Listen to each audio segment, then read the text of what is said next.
This videotape by Jetsunma Ahkon Lhamo was recorded live before a public audience. Jetsunma presents traditional Buddhist teachings in a contemporary way. She reaches out to us, longtime Dharma students and newcomers alike.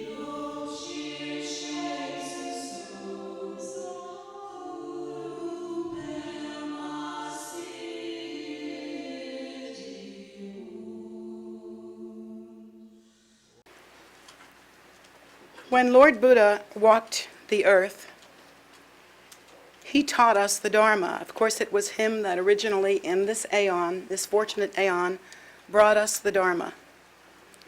Most of his teachings, if distilled down to their essential truth, are concerning the teachings on emptiness. Lord Buddha taught about emptiness continuously, in many different forms. It's as though if emptiness were ice cream, he would have taught us every flavor. There are so many different ways in which he tried to communicate to us that this life is a dream, and that it has that dreamlike quality in that it is possible to awaken from this dream. He taught us that our nature was not what we perceive. He taught us that we are not separate from one another, except he even went further than that. He didn't say, you and I are one. He spoke of the primordial underlying nature. That nature which is free of contrivance, free of discrimination, expressionless, and yet full. This is the nature of the emptiness that he taught about. When we think of emptiness, we think of something bad, because we are a Western society and we are an accumulating society. We like things. We like material things. We like money and cars and houses and stuff like that. And from the time of our birth, we are taught to attain many things will bring about success. And it's funny because so many of us who have the fortunate, amazing merit to study the Dharma have thought maybe we didn't learn very well from our society, because we've discovered that we're not really all about things. Many of us have felt that way. In fact, I've had students come to me and say, oh, I feel like I'm a failure. I haven't really attained anything in my life.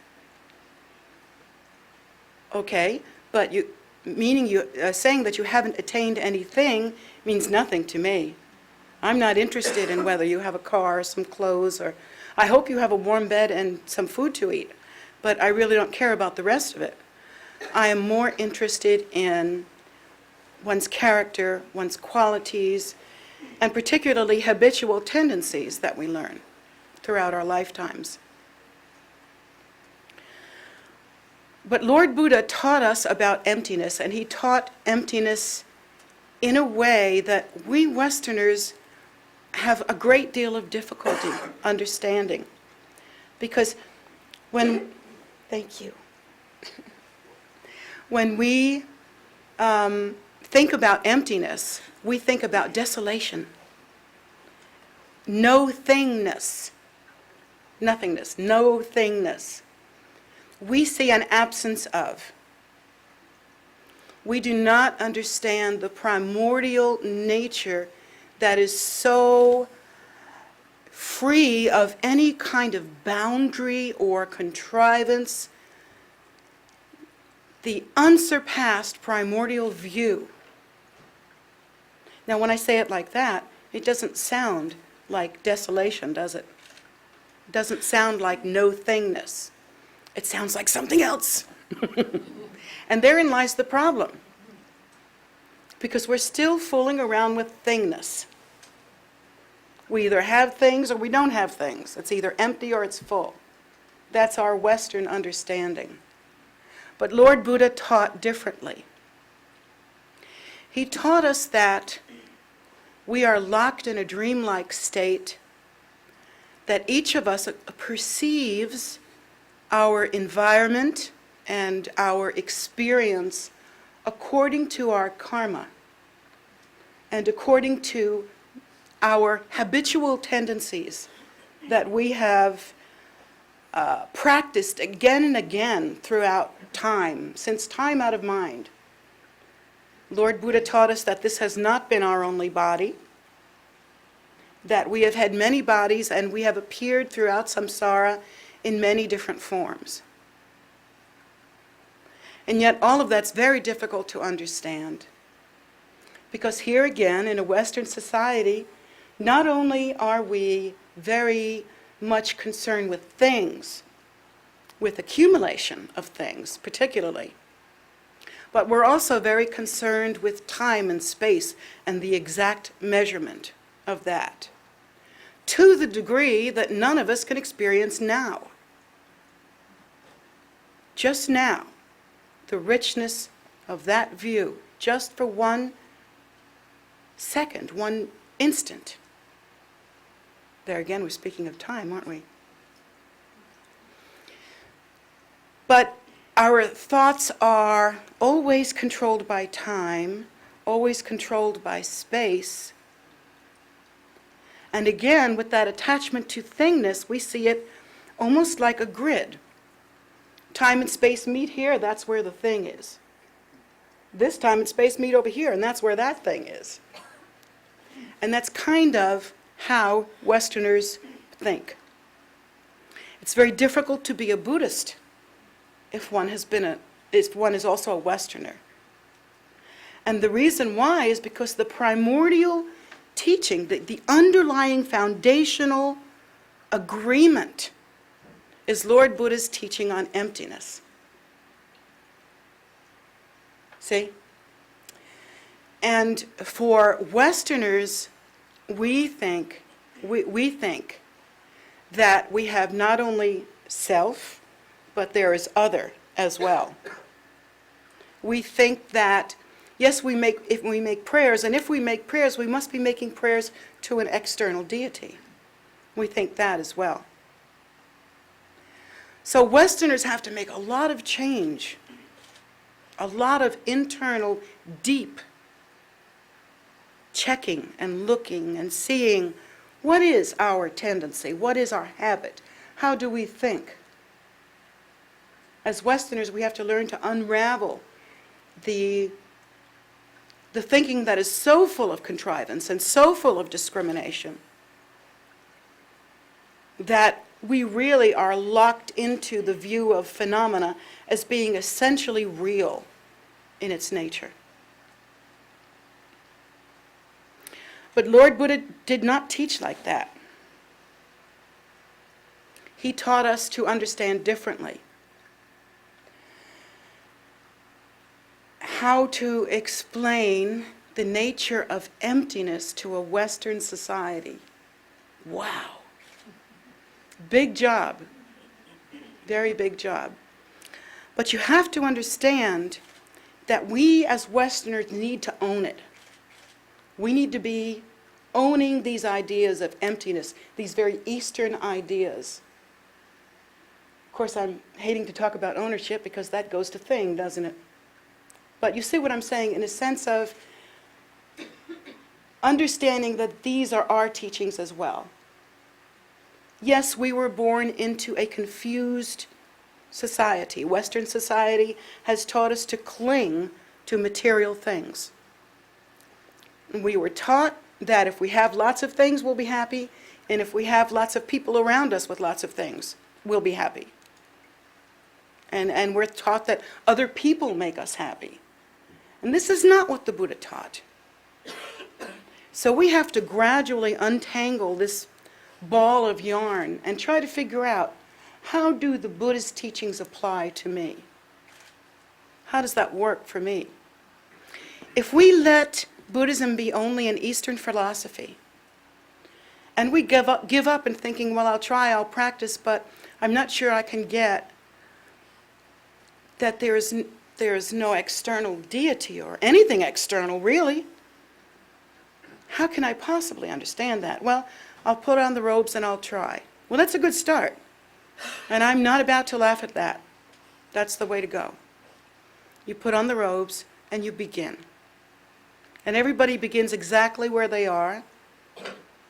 And that's not a problem, because the great thing about Lord Buddha's teachings is that it goes across all cultural lines. It goes across all times. The teachings that he taught when he spoke from his mouth, when he was there incarnate, those were the teachings for those times. And then Mahayana came about, and then Vajrayana came about, and the Vajrayana teachings, the ones that we are practicing together, they are for this time. When Guru Rinpoche gave rise to all these termas, and he and his disciples buried them and hid them, they were hidden for this time. For this time, in their omniscience, in their awakened state, Guru Rinpoche and his disciples were able to bury the teachings in time and space. How amazing that is. And one of the great predictions was that a Mahasiddha would be born in Tibet at some time. And this Mahasiddha would reveal a whole cycle of Vajrayana teaching. And his birth, his name, his whereabouts, his parentage, everything was revealed. And that was Migyu Dorje. And it was Migyu Dorje who was the root teacher of the former Ahkon Lhamo. And he only lived a short time. I think it was 27, something like that. Does that sound right? Something like that. He was in his mid to late 20s when he passed, and he didn't die an ordinary death. He just said, "I'm done here, I'm going to work somewhere else." Basically, that was pretty much it. He said, "I'm done now, I'm going to the south, and I'll be reborn again." And then he left his body. How miraculous, how amazing that Guru Rinpoche would have buried teachings that came to fruition so much later. And then those teachings were so condensed and yet so potent. Migyu Dorje's cycle of teachings is considered so condensed that Westerners could practice it, even not knowing much about the language. Well, we're not stupid. We just weren't raised with the language. And so we needed a condensed but potent form. That potent form has been handed down from teacher to student, continually in an unbroken line of excellent practitioners. Until now, you see, one of Migyu Dorje's closest disciples has now appeared to be your teacher. Tell me that doesn't mean that this is for you. We think Buddhism is somebody else's religion. But no, I don't agree with that. You are here now, you are hearing the Buddha's teachings, and you have begun to practice the cycle of Migyu Dorje's termas. You are here. These teachings were made for you. You must have some amazing connection to Guru Rinpoche's blessing for you to even be in this room and hear about this. It doesn't happen often for sentient beings to come into their life here in a foreign world and meet their root guru and be able to partake of the nourishment of an unbroken lineage, beginning with Lord Buddha himself and then being ripened again and coming forth again as Guru Rinpoche. Now it also happens that another one of my predecessors was Mandarava, the young Indian consort who was one of the two main consorts of Guru Rinpoche. So you all seem to have some crazy connection with this Dakini. What does that mean? Once again, these teachings were meant for you. Every time I complain about how hard this is to build a bridge between the East and the West, every time I talk about, it's very hard to teach Westerners and I'm trying to do this and it's kind of hard, My teachers say to me, "Den, you shouldn't have requested it."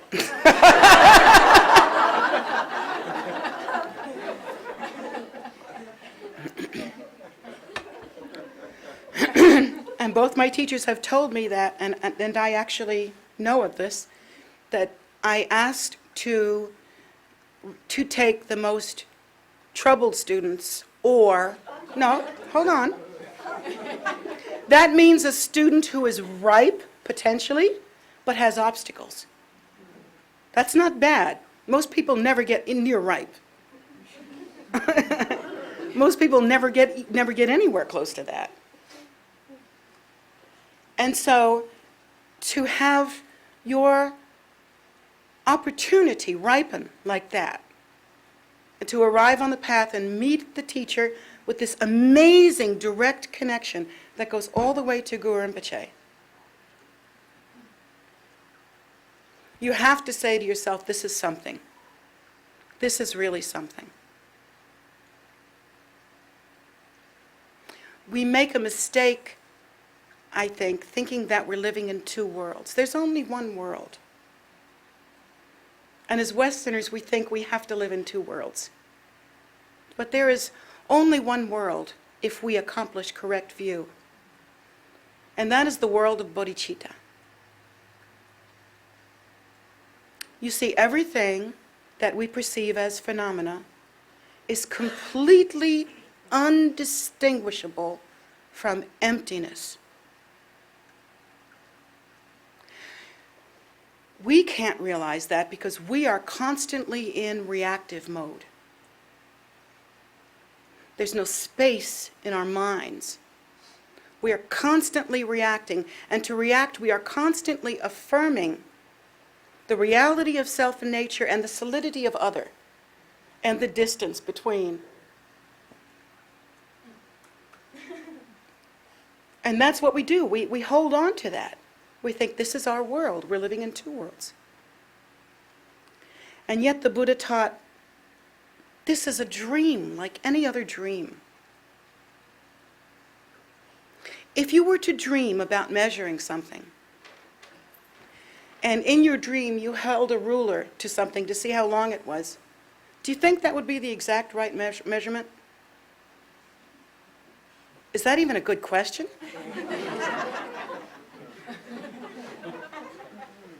Well, think about it. Do you remember in dreams how fluid everything is? How there is, for some of us, we occasionally have some sense that we are dreaming. And yet, it becomes very fluid or very elastic.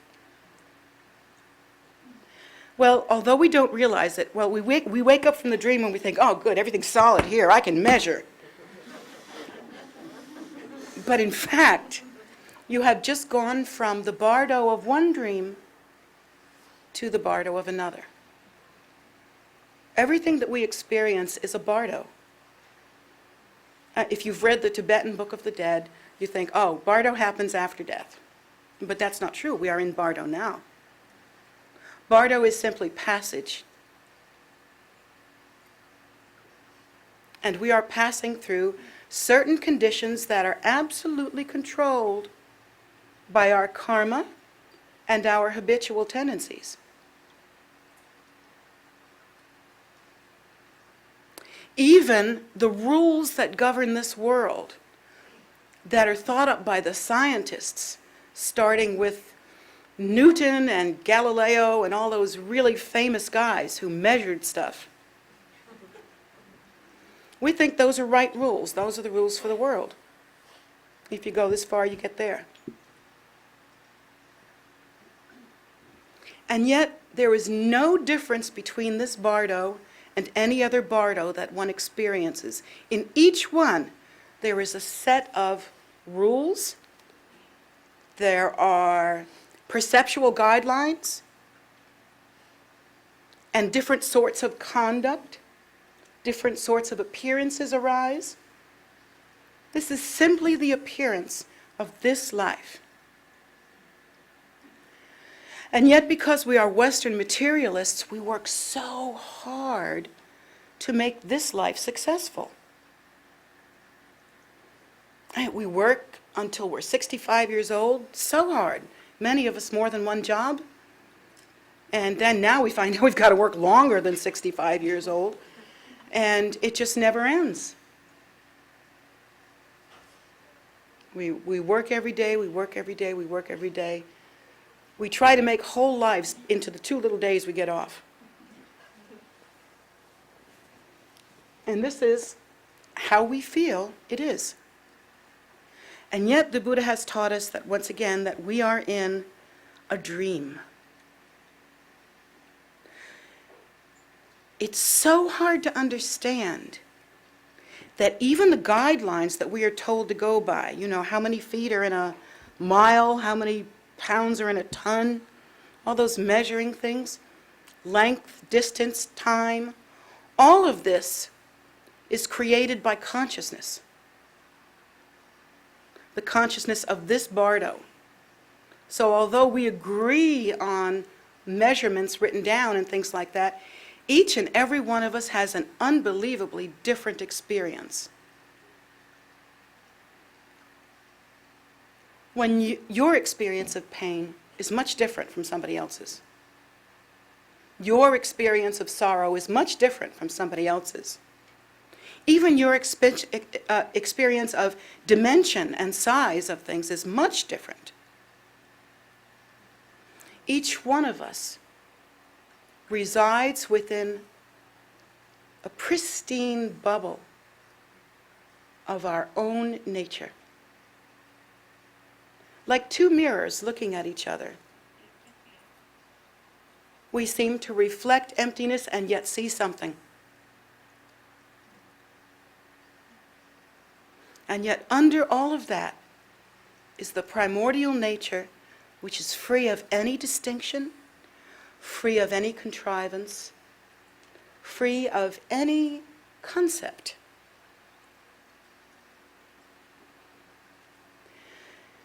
In fact, you could say that there is only emptiness. And emptiness is the same as the arising of the great bodhicitta. So if there's only emptiness and its movement, which is the bodhicitta, what are you? Well, we think to ourselves, I am you and you are me and we are all together, like the Beatles, And so that must be it. We must live in a very lovely kind of blah, blah, blah, and we think, oh, we'll just eat cake and think pretty thoughts. Well, it's not like that. It's that the primordial, empty nature has movement, and that's all. Why does that movement appear as display? Because it can.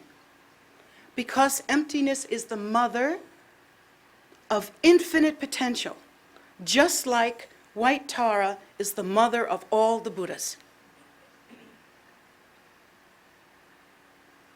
Emptiness is the mother of infinite potential. Why does it appear the way it is? Because it can. Because it's only one of the options. The emptiness that I speak of, that Lord Buddha spoke about, is empty like, what do you call those things on Fruit of the Loom underwear? Cornucopia. Well, words. Words are difficult when you're basically an empty person.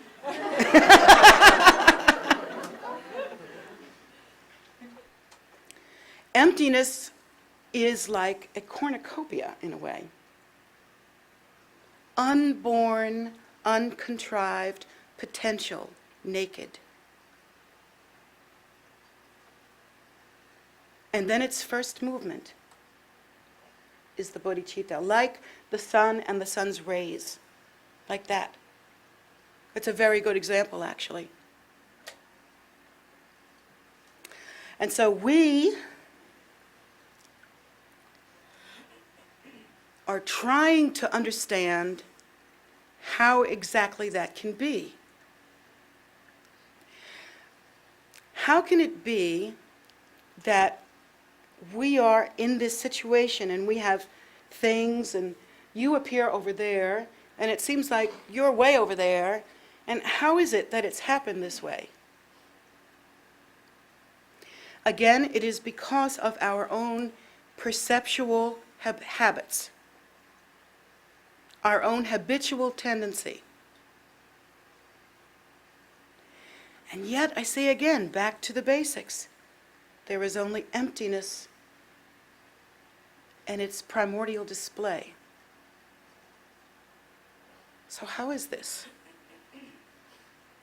What if I told you that there is nothing but emptiness and the great bodhicitta? That the nature of reality is pure luminosity. Like the luminosity of pristine awareness without the confines of ideas and concepts. A kind of shining, fulfilled, and yet empty nature. That is our nature. So when you start to practice Dharma, there's nothing you need to fix. Please get that through your mind. There's nothing you need to build either. Because there is only emptiness and the breath of bodhicitta. Now, you can't move into a state of denial either. So the fine line you have to pass here is very difficult for Westerners. Just how can this be? How can this be? Your nature is the uncontrived bodhicitta.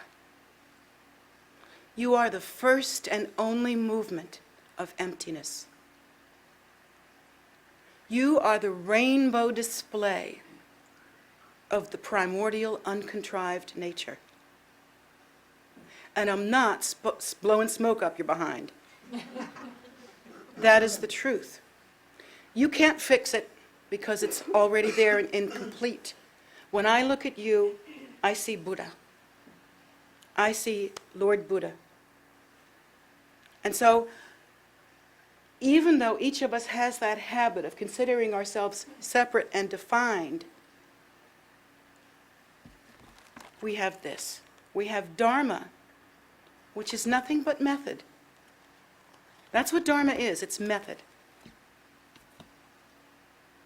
And it teaches us how to awaken in the way that Lord Buddha said he was awake. Many questions were asked of Lord Buddha. How is it that you are the way you are? Are you a man? Are you a god? Are you some kind of magician? What are you? And Buddha said simply, I am awake. That's simple. Deep within you, each and every one of you, is the whole, complete, without flaw, seed that is the nature. Doesn't need fixing.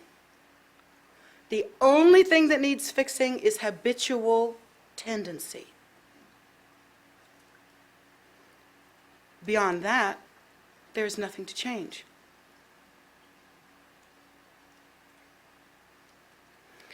Even though it seems as though some of us have some high station in life, and like even the gurus have said, sure, I sit on a throne here, but in my heart, in my mind, I know that what our nature is inseparable, and that I will never be fully liberated until you are. I will never be free until all sentient beings are free.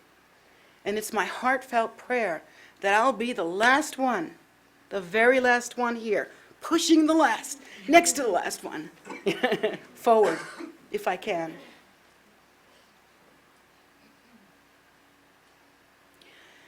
But you can practice and look at yourself without judgment, because now you know who you are. You are the bodhicitta. Yes, you have to change your habits, and we're not getting any younger, so we better change them quick.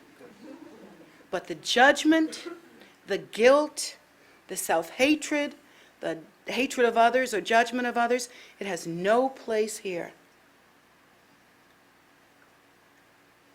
If you look at another practitioner and you say, I don't like the way she practices, I don't like the way he practices, you better think again, because you're talking to Buddha.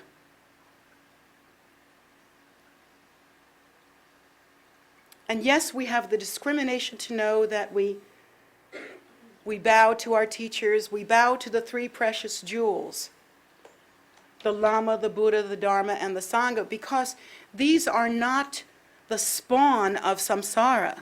These are extraordinary movements of bodhicitta, so profound that they penetrate perfectly and purely into the world. So profound that it cuts through the darkness of samsara and appears right before you. So yes, we honor the Buddha, the Dharma, and the Sangha. But does that mean that you are something low? No. Please understand that in the mind of the enlightened ones, you are as precious as Lord Buddha himself. Each and every one of you. Whatever your habitual tendency has been, here is the way to change your habitual tendency. There's nothing else that needs changing. You will not become Buddha. You will not become bodhicitta. You will not develop bodhicitta, but you must give rise to it. Instead of constructing something frustrating because I have to build it, and it's not there yet, and oh, woe is me, instead of thinking like that, think more like washing a window so that the sun's rays can come through. But a window so gossamer, so like the dew that melts away the moment the sun appears. Because when that window is clean of habitual tendencies and gross defilements, and we understand the view, at that moment we sit in sunlight. We are sunlight. It's so amazing because, it's down to the nth degree, this belief in the solid. We have this Hubble telescope that we sent up there, and we have it looking for the Big Bang. All the way out there. It's out there. And they think they see it because there's a place beyond which there don't seem to be any galaxies. There seem to be a bunch of gases or something. So they think, oh, we're close. But in fact, that's just a symptom of the disease of our perceptual habits. When we look out into space, space is inside. People say to me, well, how did it start? If it didn't start with a Big Bang, how did it start? And here's your answer. You ready? Okay, meditate on emptiness. Go on.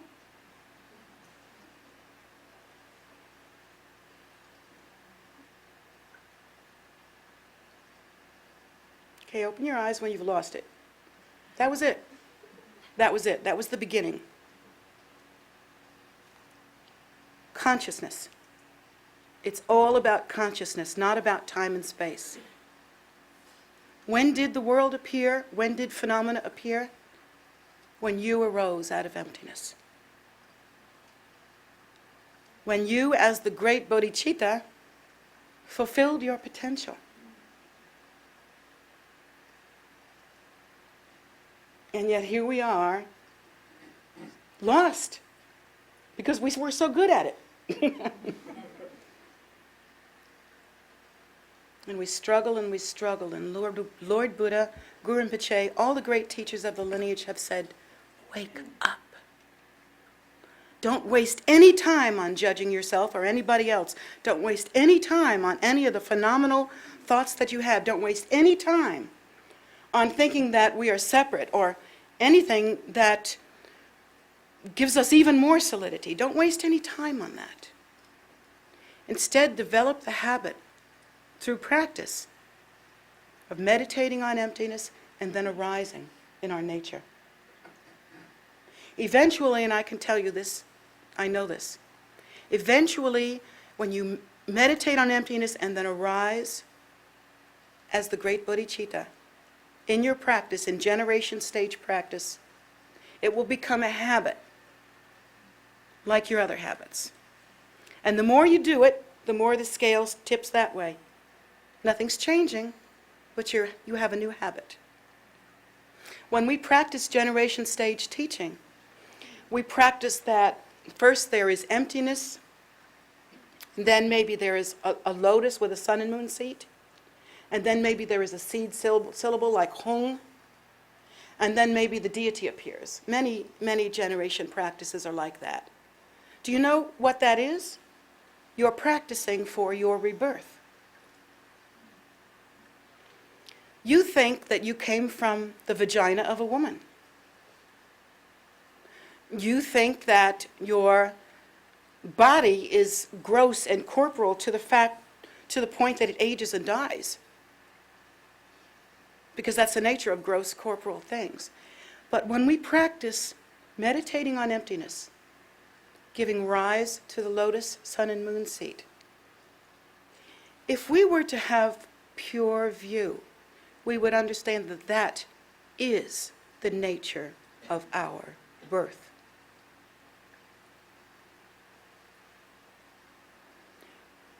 Because of our habit, thinking of ourselves as some hunk of meat walking around, we think we came from a woman's body. How can Buddha come from a woman's body? In truth, each of us comes from a lotus. And now you also know in Vajrayana that a woman's private part is called a lotus.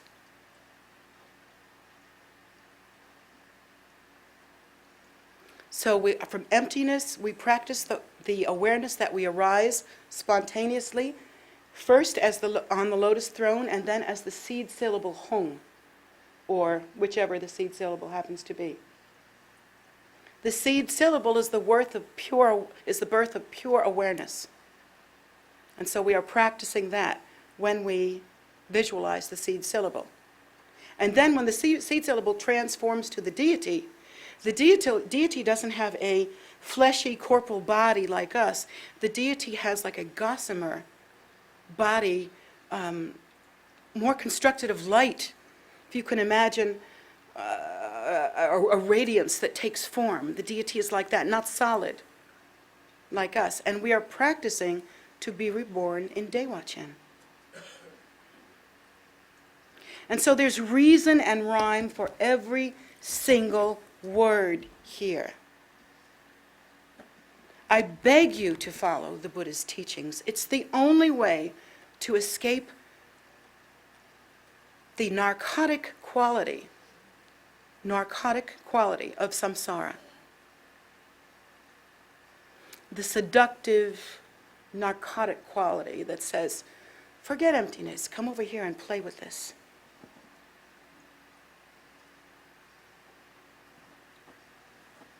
We practice, and we practice hard. And wouldn't it be nice if we had one of those religions where we could just say, I believe in you, whoever you are, and now then everything's fine, because now I'm going to go to heaven. I mean, wouldn't that be nice if that worked?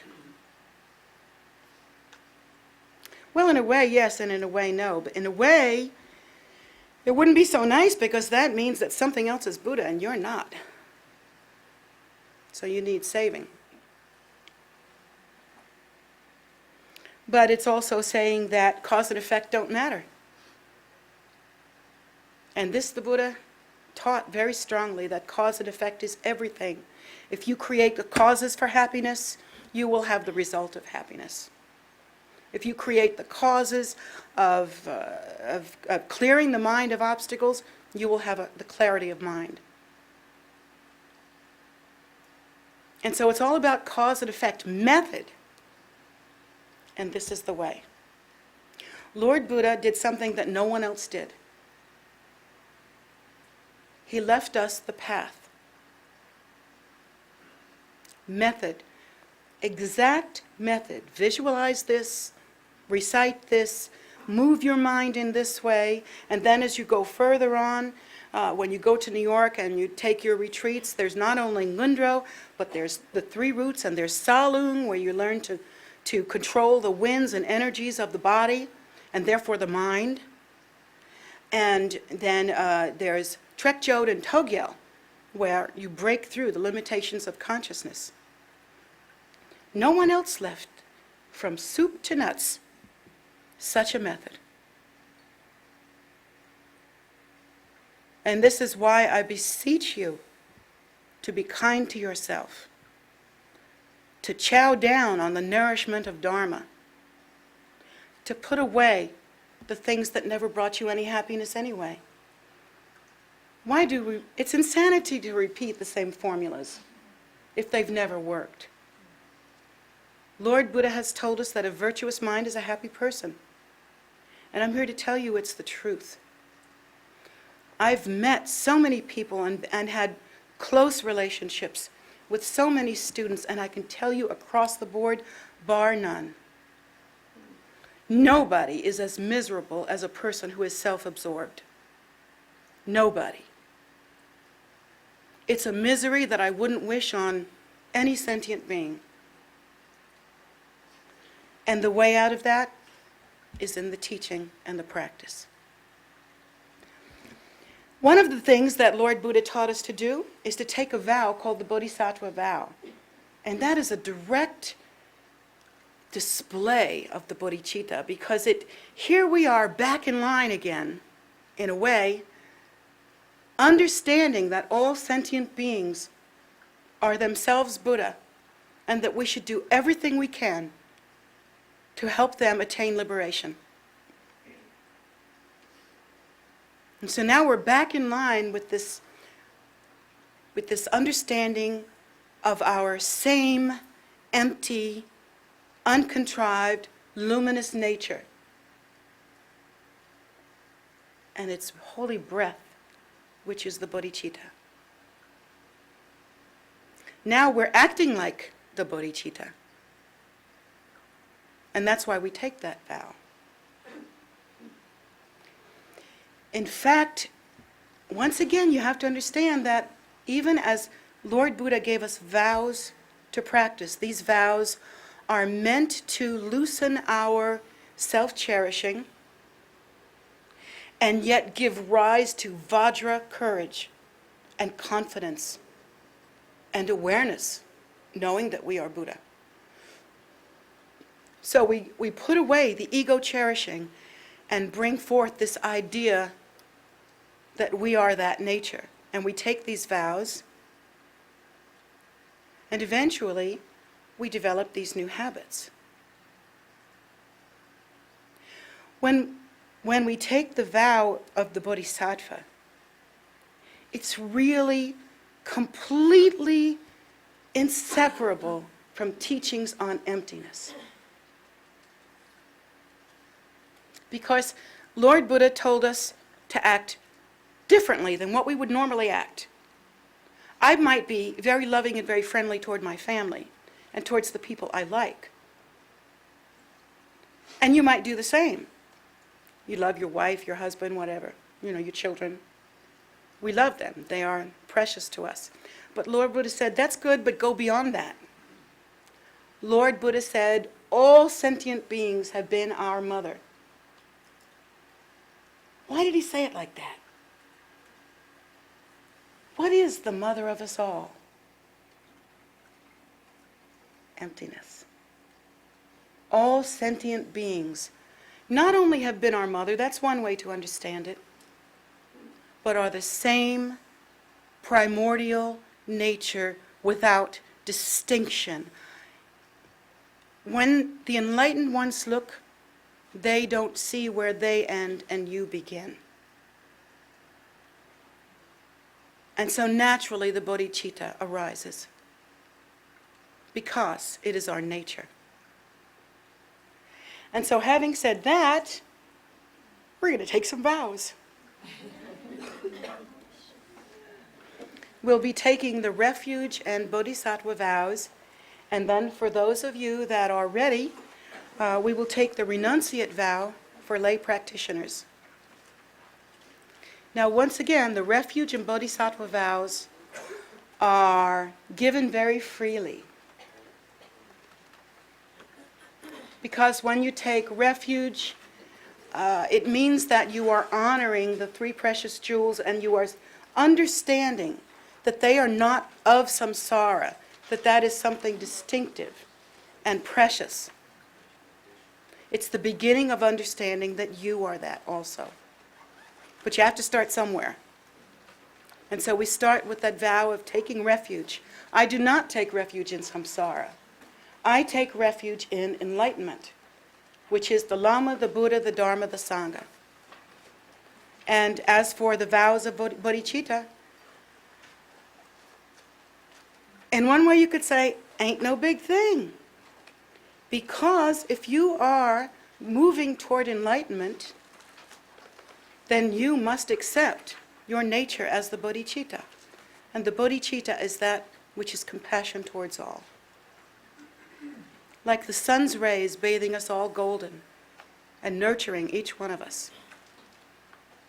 The renunciate vow for lay practitioners is another step, going down the road a little bit.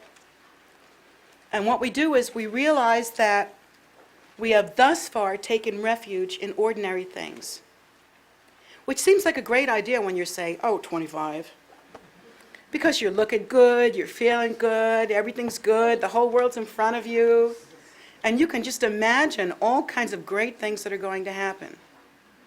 But then sadly, we all get long in the tooth. We all get older, and the body changes, and the hair changes, and everything changes. And then we go, oh, whoa, whoa, whoa. There's more time behind me than there is ahead of me. So now things are getting serious.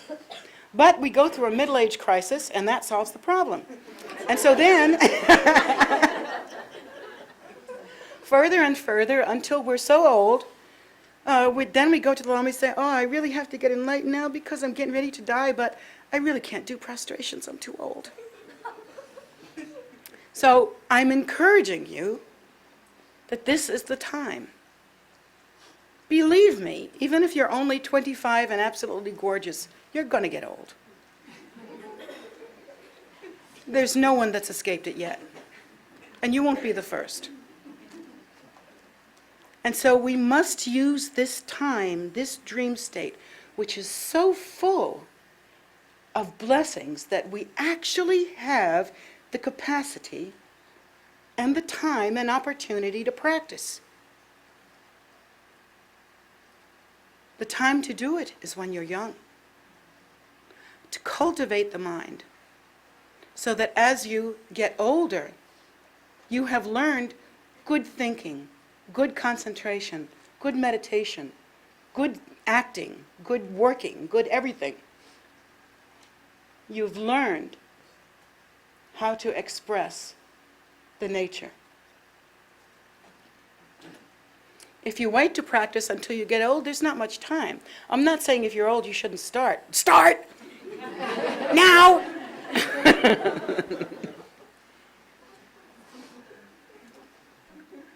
But I'm always thrilled when I see young people beginning on the path, because that's the way.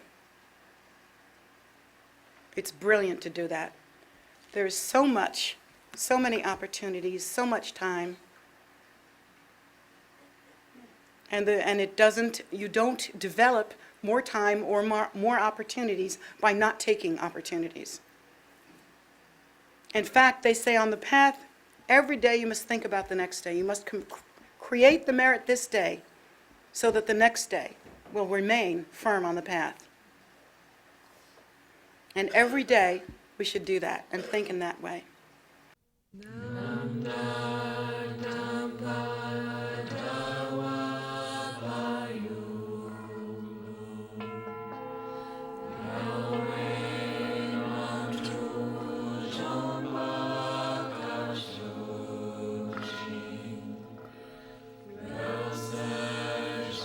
Jetsunma